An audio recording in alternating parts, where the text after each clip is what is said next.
Superintendent Board of Education to order. Our Madam Secretary, call the roll, please. Dr. Cody? Here. Ms. Hancock? Here. Dr. Levin? Here. Ms. Watkins? Here. And Ms. Howard is going to be here, but she's running just a little bit late. She should be here shortly. Have we established a quorum? Yes. Is there a motion from the board to approve tonight's agenda? Is there a second? I'll second. Are there any questions from the board?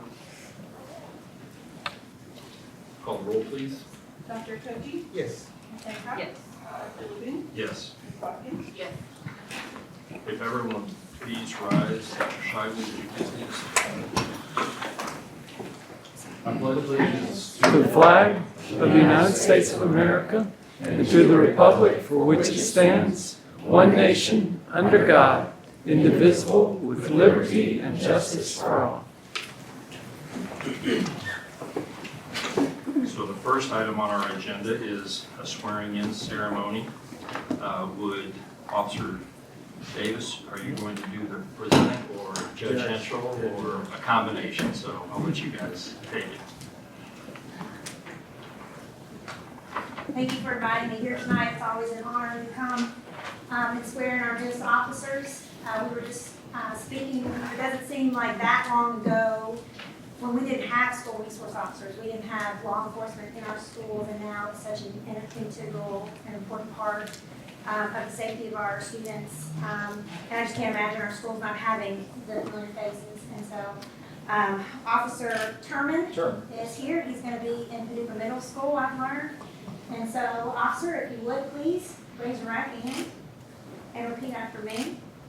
I do solemnly swear I do solemnly swear that I will support the Constitution of the United States that I will support the Constitution of the United States and the Constitution of this Commonwealth, and the Constitution of this Commonwealth, and be faithful and true to the Constitution of Kentucky, and be faithful and true to the Constitution of Kentucky, so long as I continue so long as I continue a citizen thereof, a citizen thereof, and that I will faithfully execute and that I will faithfully execute to the best of my to ability the best of my ability the office of School Resource Officer the office of School Resource Officer for the Paducah Independent Schools Police Department, for the Paducah Independent Schools Police Department, according to law. according to law.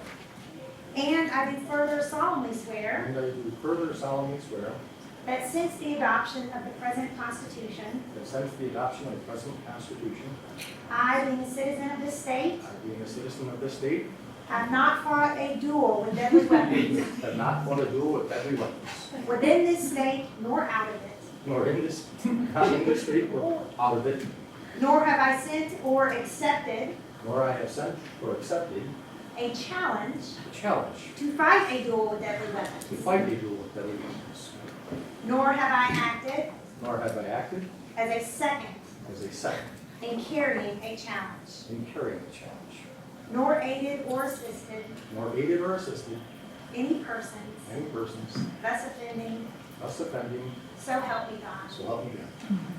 Thank you. Officer, you Thank you. are our newest school resource officer. I'm so grateful.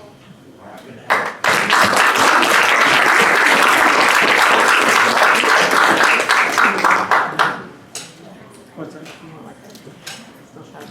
Thank you, Judge Henschel. Would it be okay if we got a group shot of this? Sure. All right, just real quick. Absolutely. Would y'all mind coming down and letting us get a group shot of y'all? Would that be okay? Is Officer Beach still? Mr. Beach is here, you got some. He was trying to hide. Plain clothes.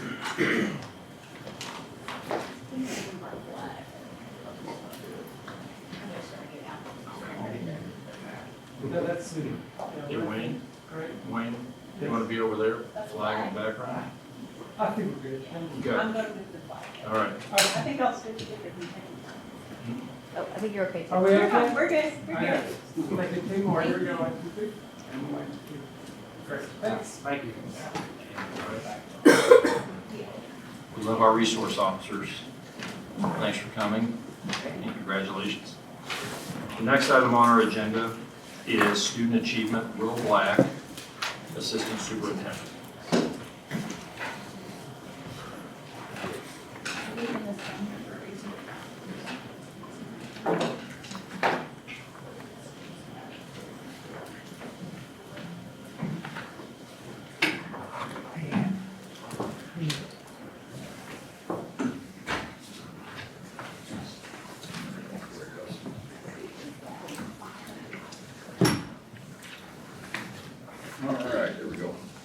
Good evening. Evening. Tonight, I'm gonna provide an update on post-secondary readiness for our school district. That is the new term, the newest term for college and career readiness. So this is based on the percent of graduating seniors at Tillman and at Choices who graduated college ready or career ready. College ready means they've hit the academic benchmarks required to go to college, and the career ready means that they have passed a career certification or they have enough work experience in a certain area, successful work experience, that they are considered ready for that to begin a career in that area. Okay, so we've been tracking this over really the entire time I've been here, so at least 13 years. I think we've been tracking it for at least, 15 years probably, right, Dr. Chavez? Yes. But the definition of post-secondary readiness has changed a little bit over the years. So I'm starting these graphs tonight with the newest definition, which, and these changes are good that have been made by the state. I think they make sense, but that means we really can't compare to old numbers. But this is our trend starting in 2022.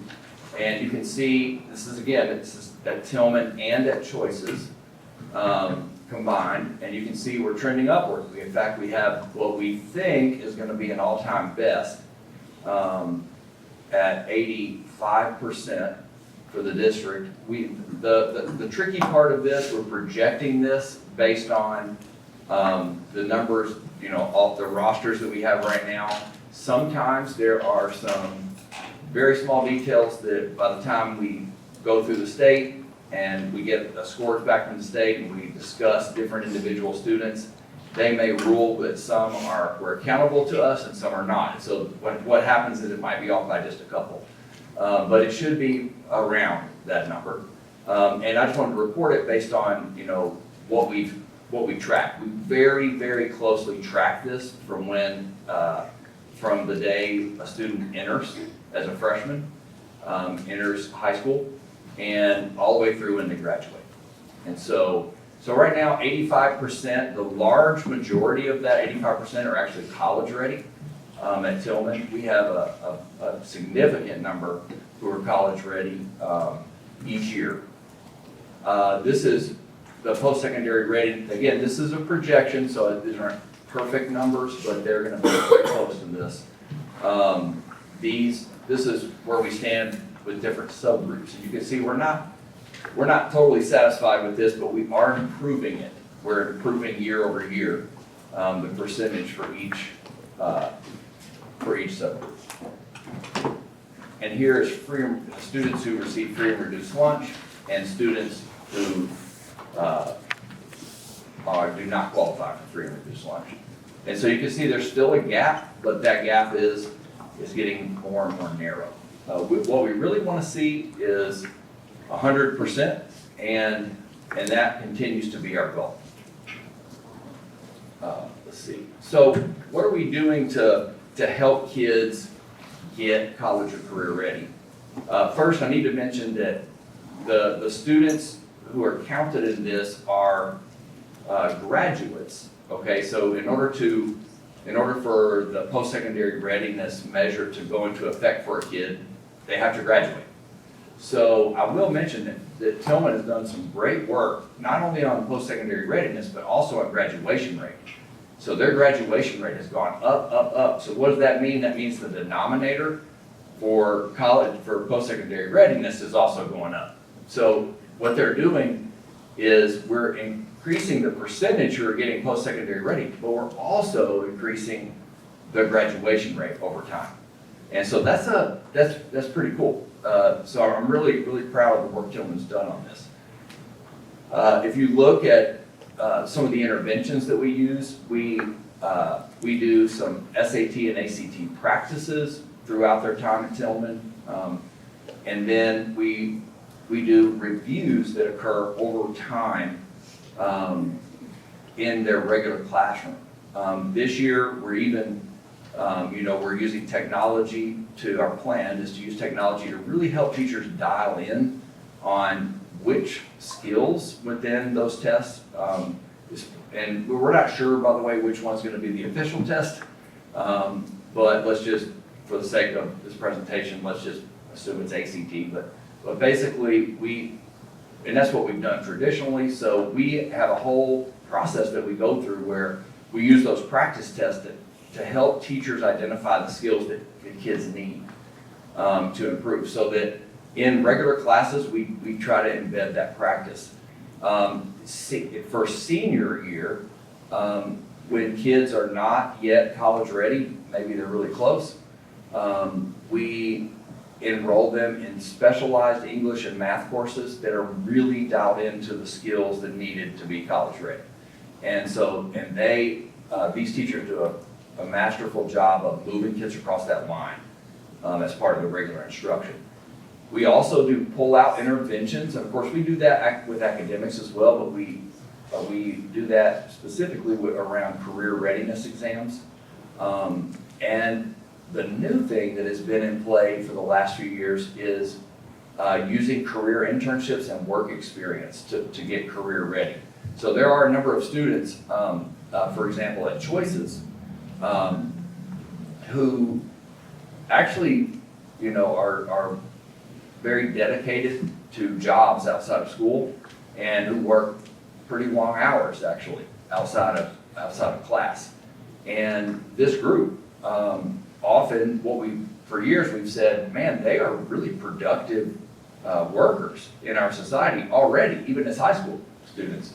We really wish they could get credit for that because, they're very independent relative to most kids.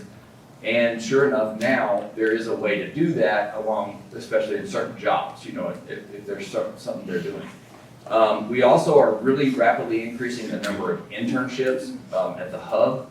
And there's a grant that has helped us do that, but we also have a position, not fully grant funded, or maybe it is fully grant funded, maybe Ms. McDowell's, okay.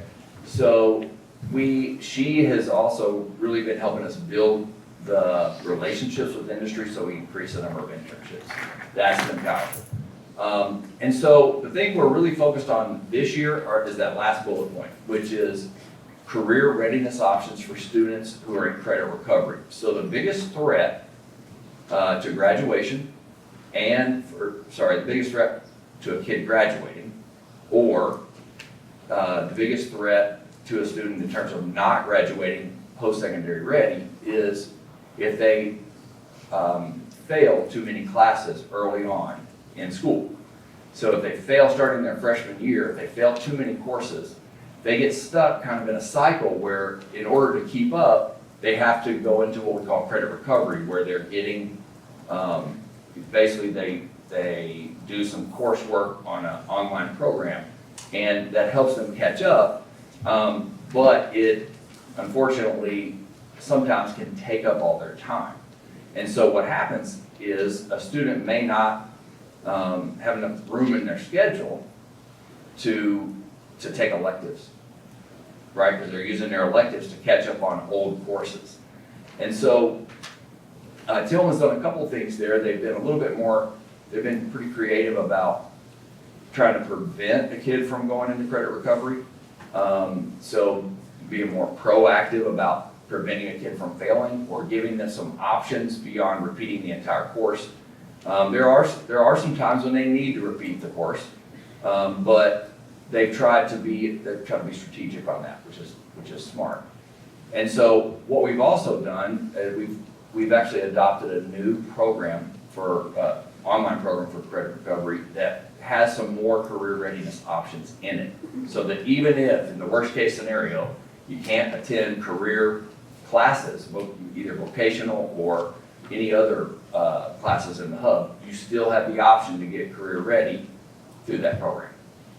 So these are small things that we think can make a big difference with that last 15% or so who are still graduating not ready. Most of the ones that graduate who are not career ready, most of them, a lot of them are coming from credit recovery.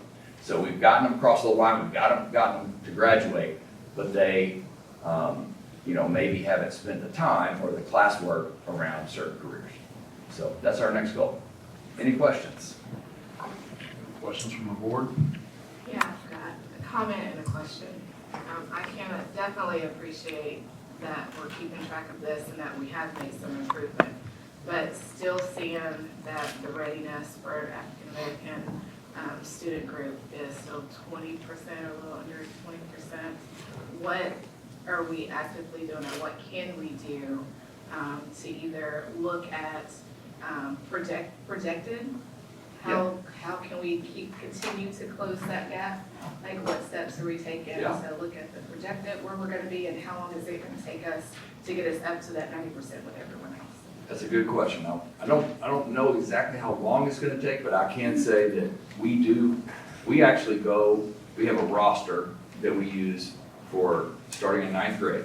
And we can sort that roster by subgroup. And so we do. In January, I report to the board, where are we on every subgroup, right? And we track that inside Turman very closely. I mean, they are literally gaming out who else could we get ready, right, in this month or in this, like they're very active about that. Really at this point, I mean, it really comes down to, trying to figure out what the root causes are for that. Like I said, the biggest root cause is credit recovery.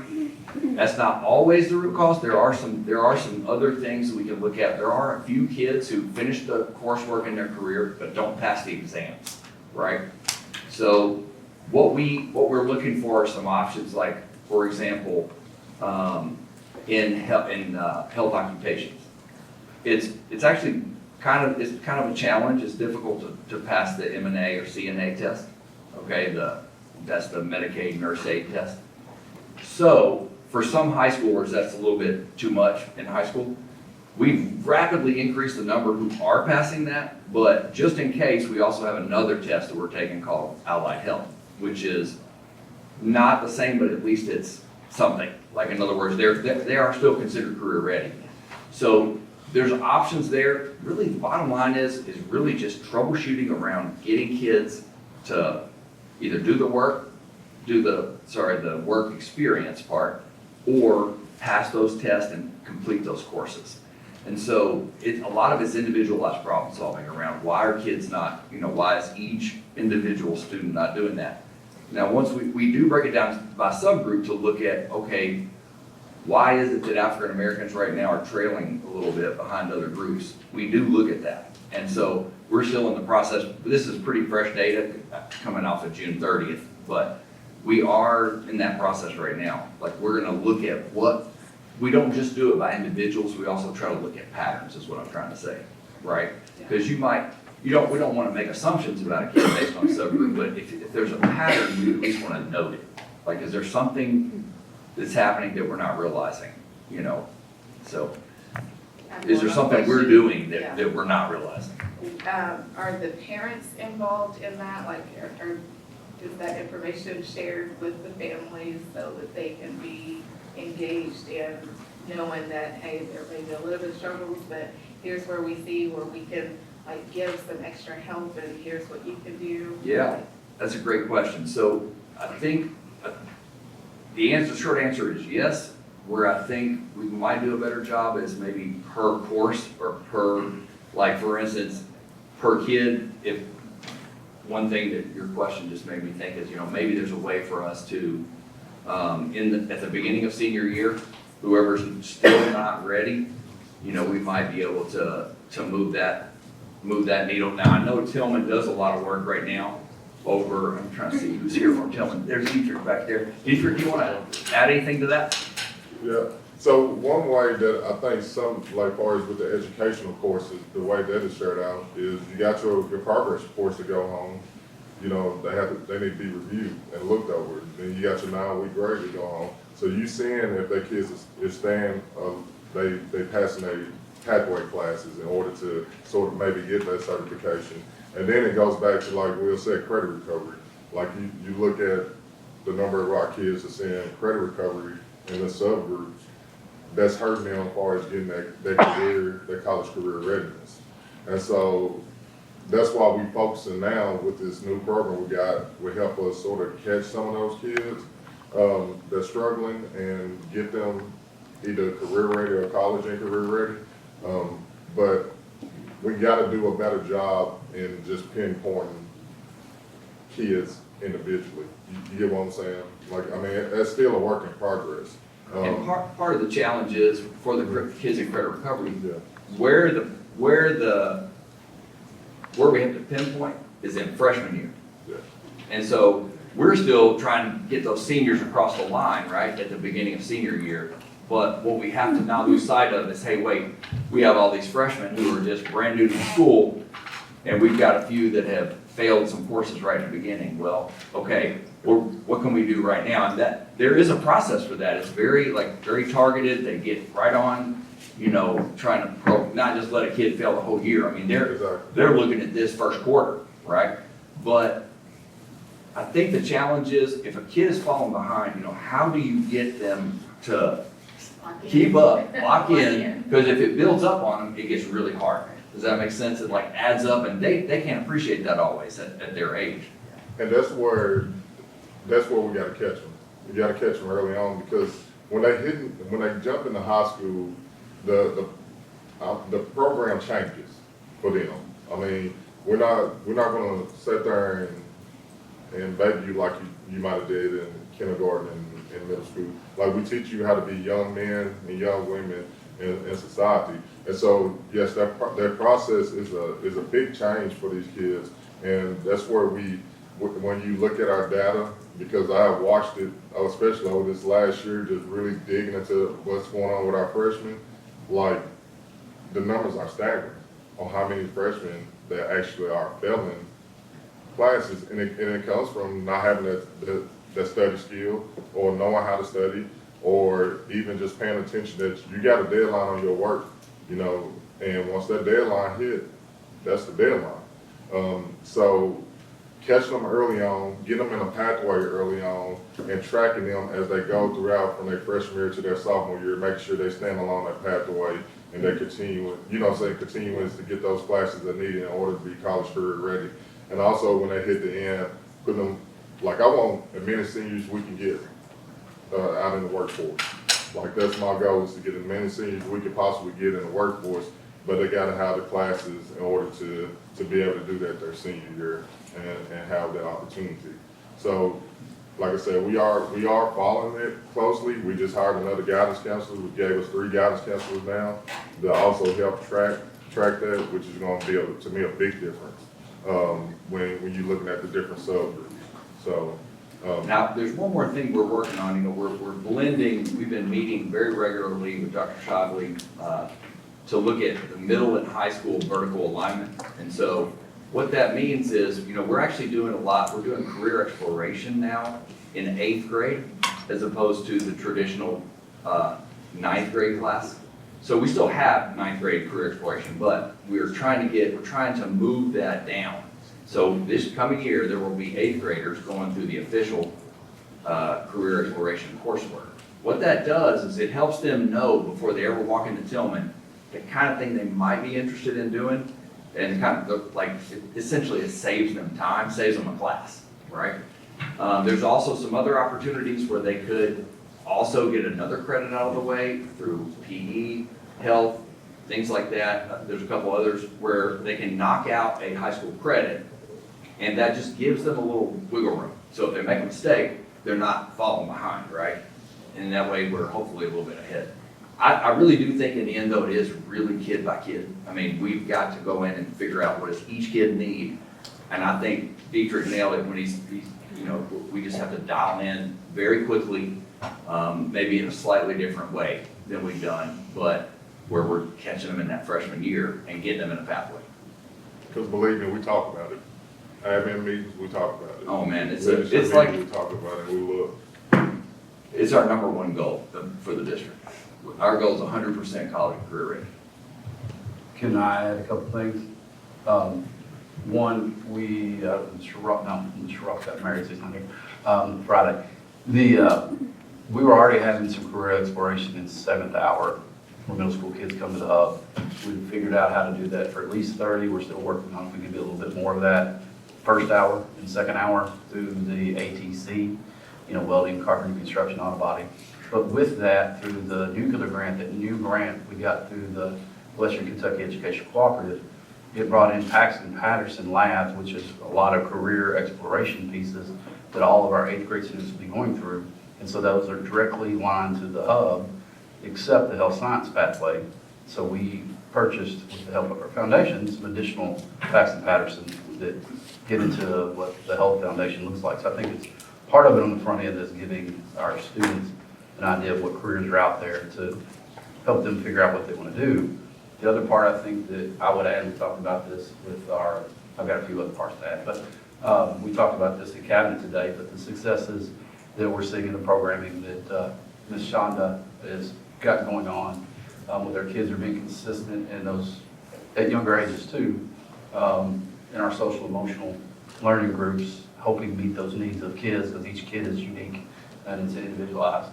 Our high school, you just said, was able to look at their resources and make an adjustment to hire a third counselor, which I think will greatly help. We'll still have a social worker there. I'll go back to something I said in COVID.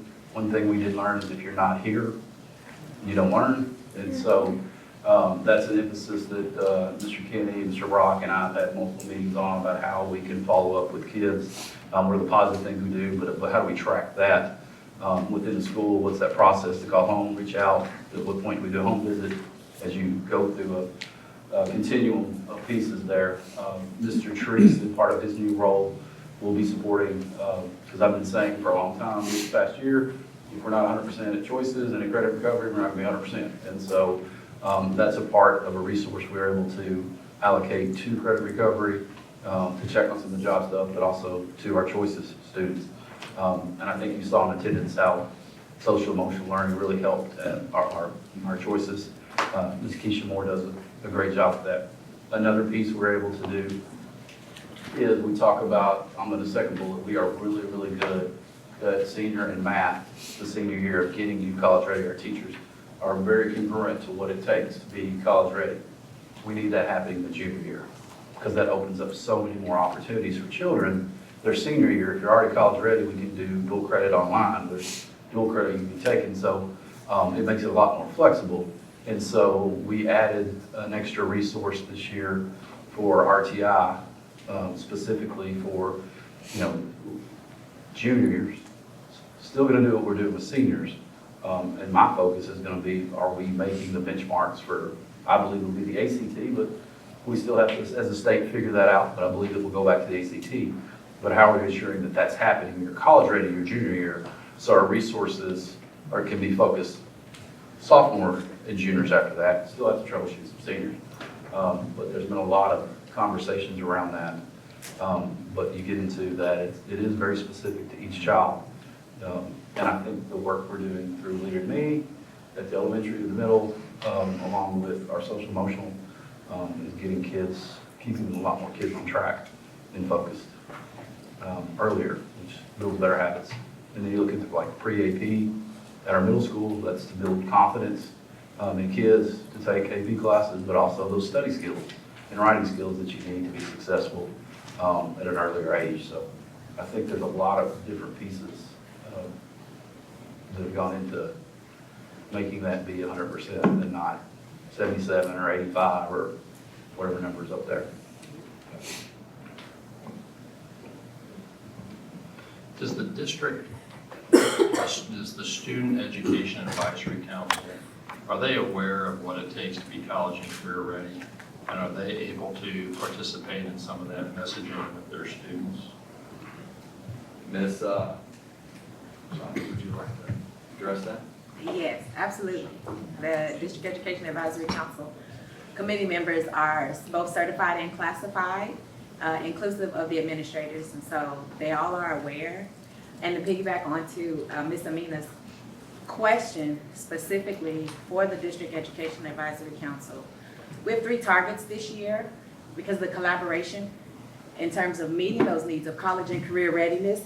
We are focusing on 3 initiatives, one being our parent engagement, intentionality of their parent engagement, not the ideal of our parents who are traditionally willing to volunteer, but being intentional with our students, our parent population that maybe don't have the most positive interactions with our schools. Because a lot of the parents that don't have that positive interaction with our schools is probably, our data is showing that it's either disciplinary or their own lived experiences with the school system. And so what we have done as a committee is to become strategically, to intentionally target and communicate with those parents and invite them to the table to discuss some of the things that prohibits the college and career readiness. And that's inclusive of all grades, from Head Start all the way to choices. And so we've had one meeting this year, last year, to go ahead and spearhead into this year to make that one of our intentional targets so that we can increase it. You mentioned the African American college and career readiness and where we are in terms of that gap. And I think like Mr. Kenny had mentioned, one of the things that we want to talk about and put on the table is the accountability for us all.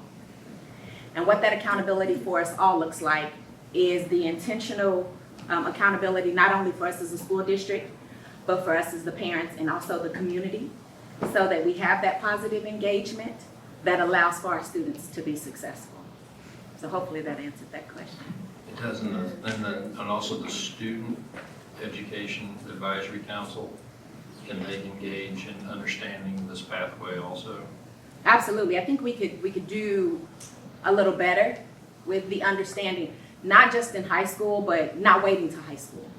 And in order for our students and our parents to be able to understand that a little better, while we get the information out.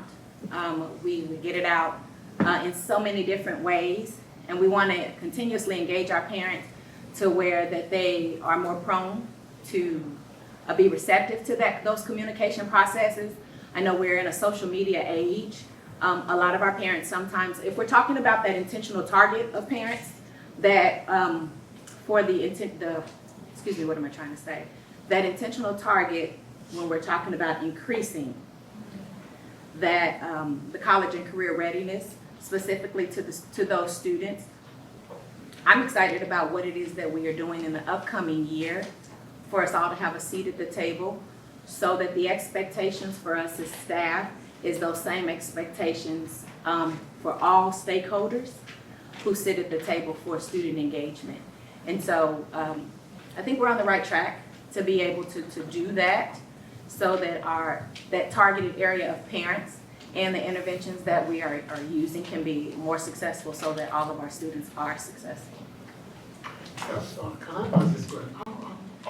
You say you invite the parents, right? Yes. What percentage respond to this invitation? It's a small percentage because, again, we're not talking about our parents who are consistently involved. We are talking about being targeting the parents whose students may identify with behavior or attendance or academic barriers.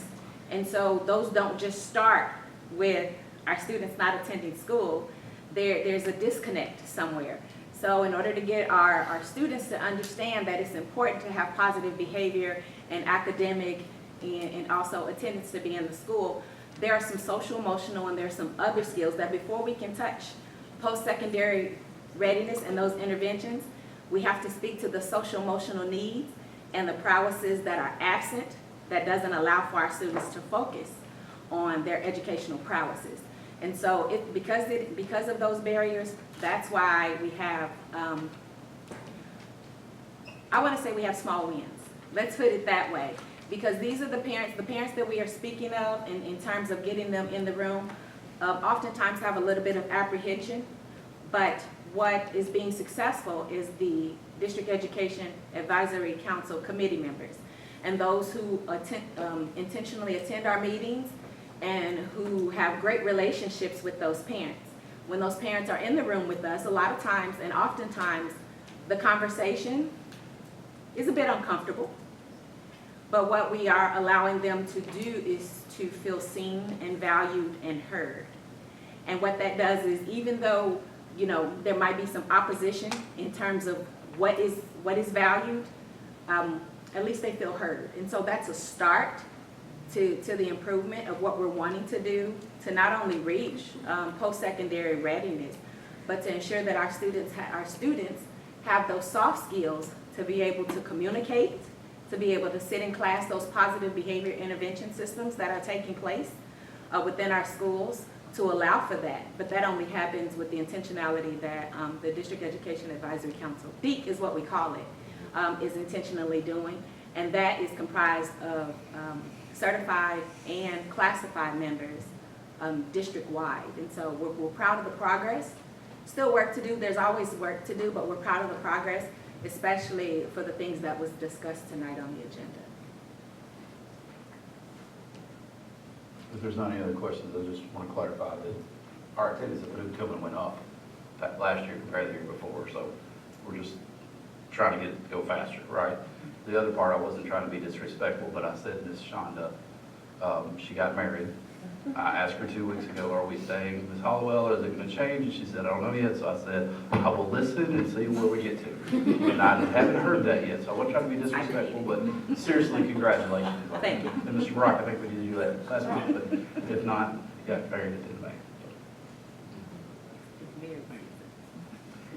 One other quick comment. I hope you guys will target the people before fall break of their freshman year. Anybody who's not passed a test or maybe has below a particular grade point average. And throw a bunch of resources their direction, because it sounds like credit recovery is the problem. It sounds like most of the failures occur during their freshman year. And so I think the end of the first semester, the end of the, even, you know, near the end of that's too late. And it's probably after their first test. If they don't have a C+ or better on their first test, those people, those that need resources or need something. We offer ESS to our students, and a small percentage come. So those services are being offered. We also, our sports teams, you got a kid who's failing or at a D, they in study hall. So we trying to target those grades all year long. I mean, even from their first quarter till the end. Do we need to buy a piece of that rectangular pizza for ESS? You know, the kind that we all like. The old school pizza. Yes. One piece, you know, you come to ESS, Yes. you get rectangular. Do we need to pizza. provide corn with that too? I will mention quickly that by far the number one reason why kids fail a course is not necessarily because they don't understand it. It's what we found through a study we did a few years ago, is that the real reason is they don't complete or turn in their work. And so really, that's one thing we do track and we do try to, you know, be proactive on. I still think we can develop systems that hopefully catch that a little more proactively. Even, because you could see that kind of thing within the first couple weeks, right, when they start missing assignments. So, you know, in the past, it's been some years ago, but the idea that nobody gets a zero, you know, that we don't. Right. And, but maybe we tried that across the whole district, per se. Maybe we ought to say that for 8th grade and 9th grade, Yep. you know, focus that on nobody takes a zero in 8th grade, with the hope that they figure it out, and then they won't take a zero when they're 10th, 11th, 12th, I don't know. But Ms. Stewart is here. She's got a Saturday school program that is focused on, you know, the punishment for not doing the work should be to do the work. And I think she's taken that to extremely high level there, and relationship building on Saturdays with staff and students. So, And that has dramatically decreased the number of missing assignments. It has been successful. any other questions or comments from the board? Thank you very much. Thanks. Next item on our agenda, this is an opportunity for hearing, this is opportunity for hearing of individuals and groups, item 3.0. We'll take item 3.1. This is an opportunity for oral communications from the audience regarding items which are included on tonight's agenda. So if you're here and you would like to speak about something that was on our agenda. You're free to come to the podium, give us your name, and take a few minutes. Hearing none, we're going to move on to item 3.2. This is an opportunity for oral communications from the audience regarding items that are not included on tonight's agenda. So if you're here and you'd like to speak to the board, come on forward. And I'm gonna be her Vanna White. All right. Thank you for coming. Would you, you might have to bend the microphone down here. Give her a hand.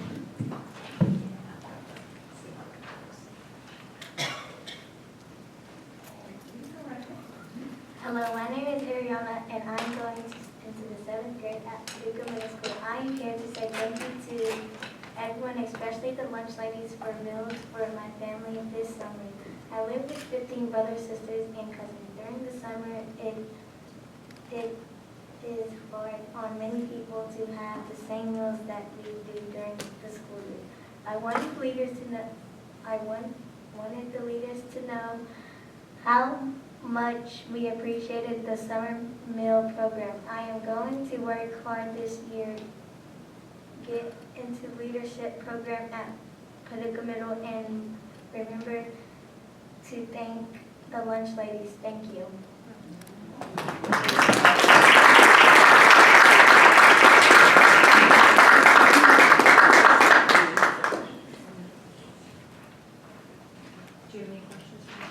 Are there any questions from the board? Can you tell us a little bit about how the program worked, how you all got meals or anything like that? If you can't, that's okay. Did you pick up some of the meals? Yes, I did. I helped bring the meals every day into the house and come back and tell little kids to go out and get food from the corner. That's great. So And how- I was go gonna ahead. say, tell me what is your favorite meal or snack that comes in the package? That you always have to make sure you get at least one. A pickle? I agree. That's a good one. And are you going to be in middle school? Will you be in 6th grade next year? Or 7th grade? And you're interested in leadership, is that right? That's awesome. You did a great job. Thank you for coming. And it means a lot. It means a lot to the lunch program and all the other people who were helping put that together, that you took the time to come out here and talk to us. Thank you. And Wayne, keep the post.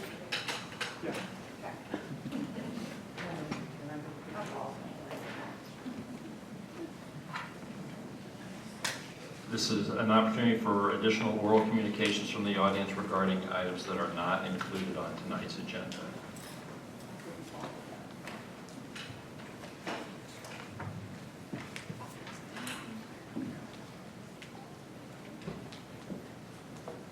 Good evening.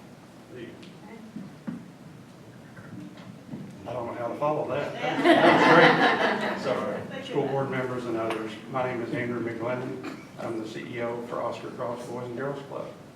I wanted to personally come here and thank each and every one of you for extending McNabb School to us, to be able to extend our summer program for over 100 kids most every day during the summer program while we're doing our renovation at our existing club. You know, hearing a lot, you know, we would not be successful. I mean, I'd use my whole 2 minutes thanking a lot of you in this room, but I do want to personally thank Ms. Spann for opening up her school, because it has meant so much to us, because this partnership goes both ways with the Oscar Cross Boys and Girls Club and the Paducah Independent School System. We're only successful if we are working together to make a difference in these kids' and youth's lives. You know, our program is meant to be a true child enrichment program. So when I was hired last year, I come in from a corporate banking, and I was also an adjunct professor on the college level, teaching finance and international business. I'm sorry, I got a little bit of a sore throat, so it's going to be a little crackly. But, you know, I know to make the kids successful in this community, there was a statement that Mr. Cross used to say, it takes a village. It takes all of us. I couldn't be successful without you all. A lot of our kids that come to our program are right in the Paducah Independent School District. You know, one of the things that I have worked with Alan on was, you know, our whole mission is we're not a daycare. We're a child enrichment facility helping with STEM, homework, positive interactions, things that we can make a difference. And there's some key words that I've already heard. Workforce development. You know, my 30-second elevator speech is, how can you not support the Oscar Cross Boys and Girls Club? If we are not preparing the youth of our community to be ready for tomorrow, to be in their leadership roles, by getting them through high school, college, trade school, entrepreneurship, or whatever their next path in life is, it all starts with the partnership of the Independent Schools, Oscar Cross Boys and Girls Club, and many other partners in this community. So again, I wanted to say thank you for allowing us to be at McNabb School, to be part of this great journey where we're making a difference with the youth in this community.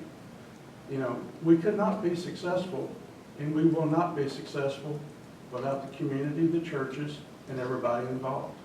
So again, I just wanted you all to know that from me. Thank you, Tony. Any questions from the board? Comments? I also think it's important for you all in your work with the students, if you can help us with the work with the parents, so that that concept of getting them there, getting them training comes over to school attendance and things like that as well. They attend your program in the summer, they attend ours in the fall, they attend yours year round, I know. Yes. I just mean, you know, that part of community engagement is really important. I think I'm glad, Ms. Mann, that you helped open the door for them and give them a spot. Those relationships with parents, the whole community, students are critical. And one of the things that's new going forward, and I'll leave with this, our after-school program that will start August 24th, if you're in the Paducah Independent School System, you have to provide infinite campus access to us so we can track if they're missing homework assignments.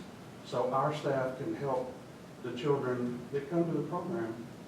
You know, the last thing we want to hear is there's 20 missing homework assignments.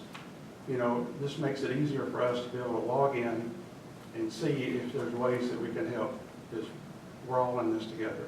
Thank you, Dr. Thank you.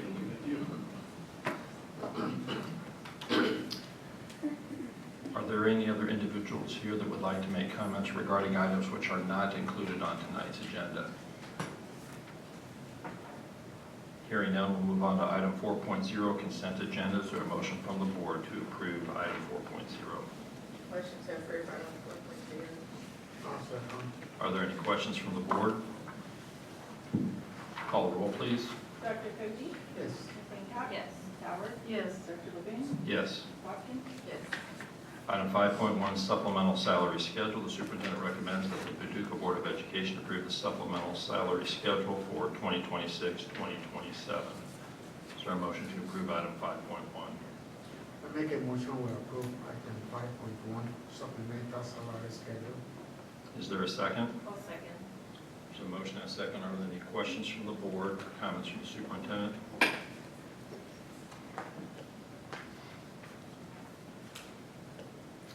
Hearing none, call the roll, please. Dr. Koji? Yes. Ms. Hancock? Yes. Ms. Howard? Yes. Dr. Levine? Yes. Ms. Watkins? Yes.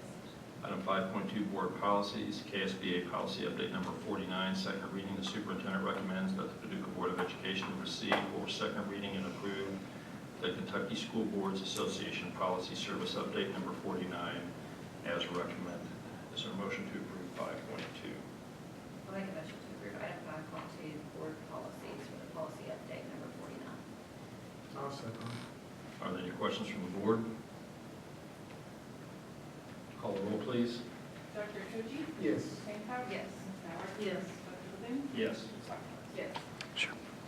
Item 5.3, revised contract, Turman Culinary Lab Project, BG 26-365. The superintendent recommends that the Paducah Board of Education approve the revised contract to break the $260,000 construction cost into individual direct purchase orders, $48,920, and contract sum $211,080 for the culinary lab project.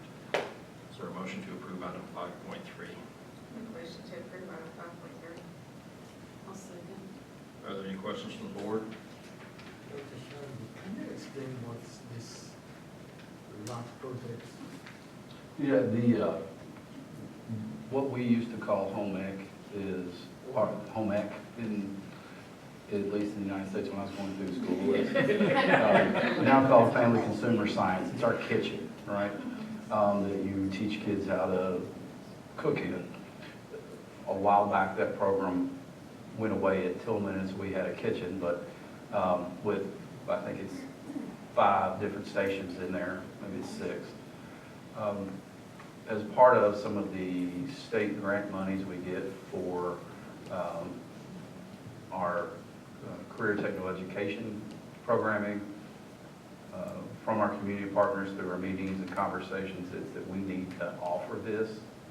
It's a viable pathway for employment in Paducah. If you think about how the micropolitan area all drives here to eat, it seems like, I definitely think that's a huge opportunity. And then also the entrepreneurism with food trucks and other things that are out there. And so we have a kitchen that was built in 1956, and so we're able to purchase some equipment on the front end, but our very specifically building requirements in 2026 are a lot different than 1956. And so to take that, to modernize that room, to meet the equipment that needs to be in there, we were able to use some 25, 26 state grant money and 27 state grant money to initiate this project, to run gas, wiring codes, fire expression system, that type of piece, and along with modify that room.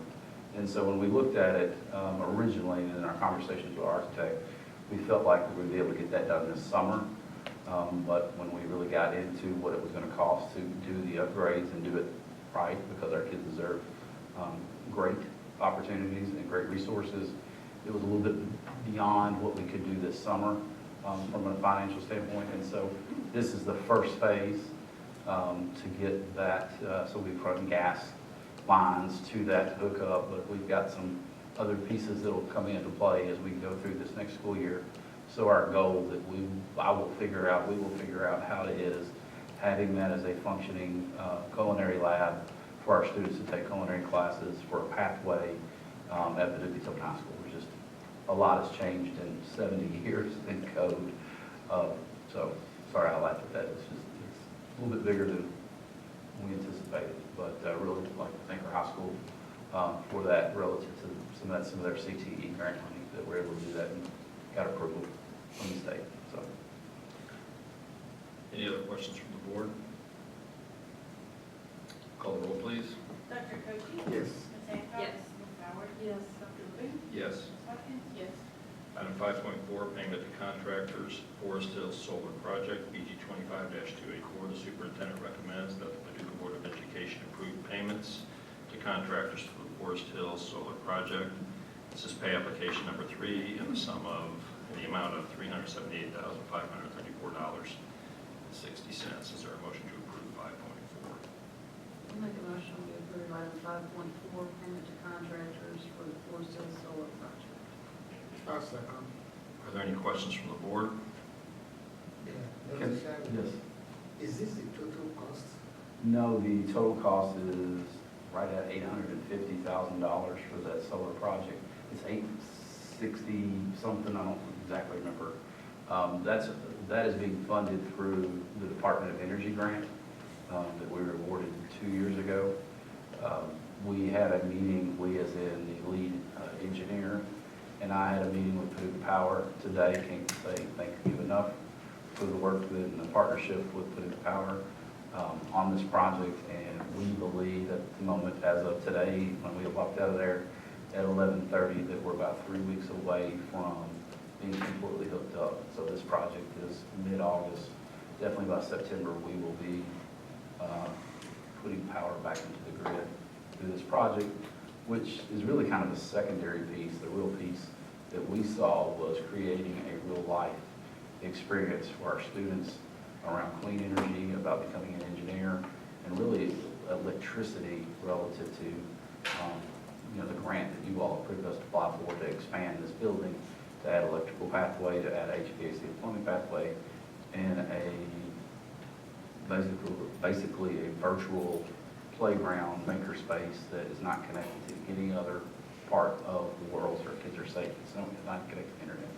And so that would be the third pathway in that. But everything's involving electricity and moving electrons. I said earlier today with a smile on my face, and I keep pointing that way, but if you think about what's happening at the DOE site, I believe we'll have an announcement forthcoming about an AI data center. I believe that could be potentially next week.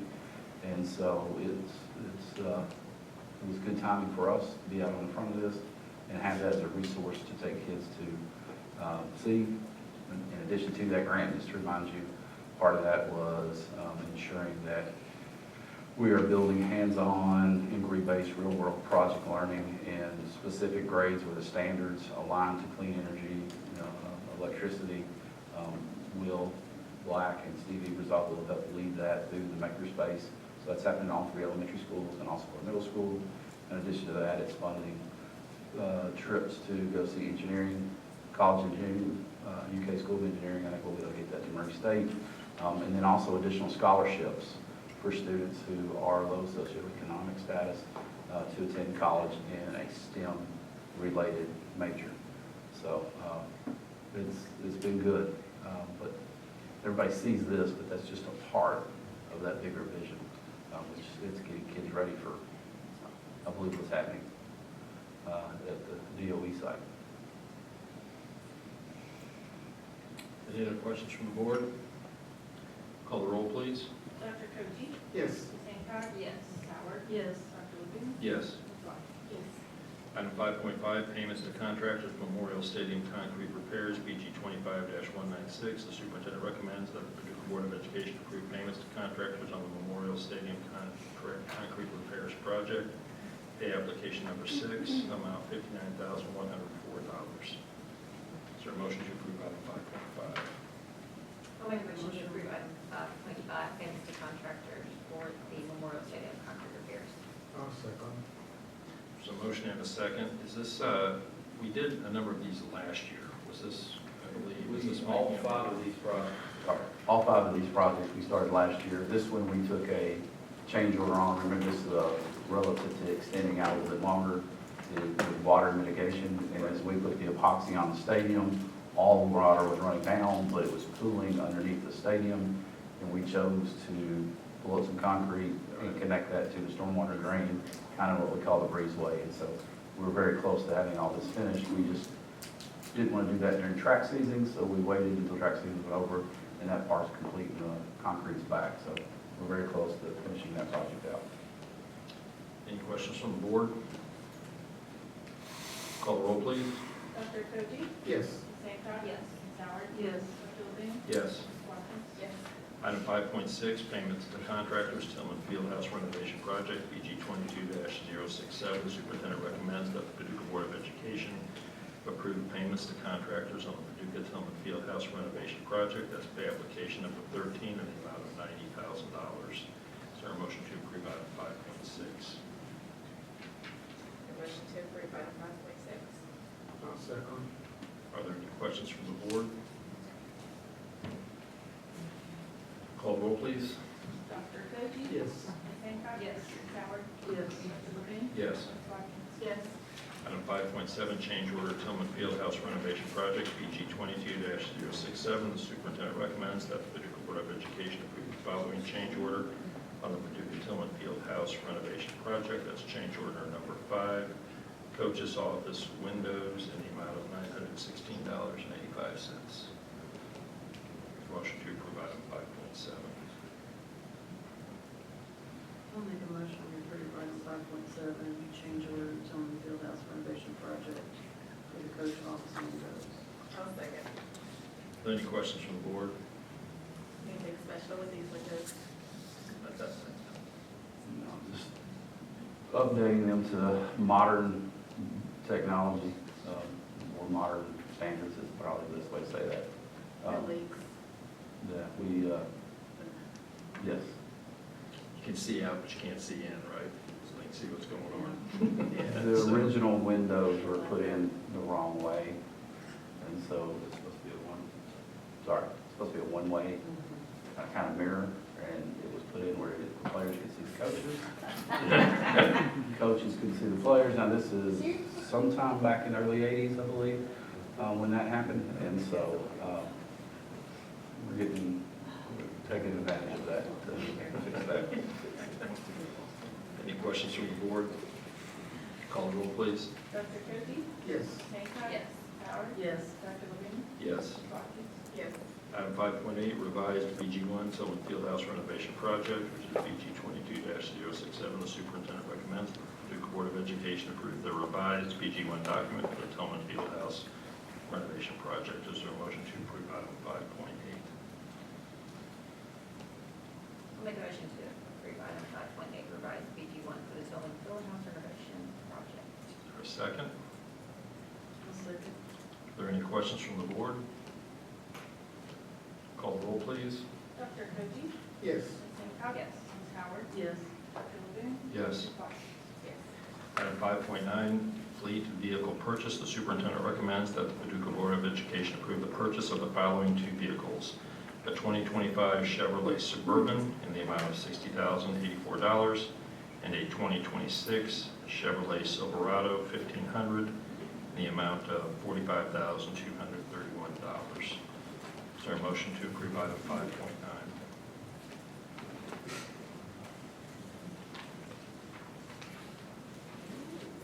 I make a motion we approve item 5.9, Pace vehicle purchase.